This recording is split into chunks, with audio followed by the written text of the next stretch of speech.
സമൂഹത്തിലെ നിർധനരും അശരണരുമായ രോഗികൾ, വിധവകൾ എന്നിവരെ ഉൾപ്പെടുത്തിക്കൊണ്ട് മാർച്ച് മാസത്തെ കെയർ വില്ലേജ് കുടുംബ സംഗമം കെയർ വില്ലേജ് ഓഡിറ്റോറിയത്തിൽ വെച്ച് നടന്നു.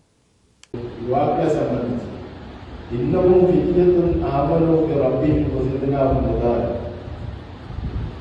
ഒരവസരത്തിൽ അക്രമിയായിരിക്കുന്ന ഒരു ആചാര്യന്റെ കീഴിൽ അവരുടെ വിശ്വാസമായി മുന്നോട്ട് പോകുവാൻ പ്രയാസപ്പെട്ടപ്പോൾ അതിന് രക്ഷപ്പെട്ടുകൊണ്ട് ആ വിശ്വാസം പിടിച്ചു നിർത്തുവാൻ വേണ്ടി അതൊരു ഗുഹയെ തേടേണ്ടി വന്ന സംഭവം ഖുർആനിൽ പറയുന്നു.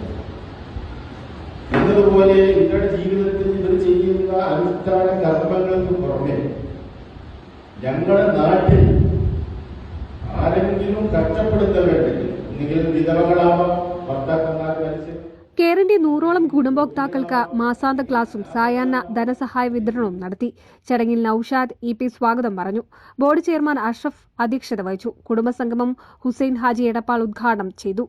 ആസാദ് TVA ഇസ്മായിൽ വള്ളത്തോൾ, റഫീഖ് മാളിയേക്കൽ എന്നിവർ പ്രസംഗിച്ചു. ജീവകാരുണ്യ പ്രവർത്തനം സമൂഹ നന്മയ്ക്ക് അനിവാര്യമാണെന്നും അത് മനുഷ്യ മനസ്സിന് സമാധാനം നൽകുമെന്നും ഉദ്ഘാടന പ്രസംഗത്തിൽ ഹുസൈൻ ഹാജി സൂചിപ്പിച്ചു.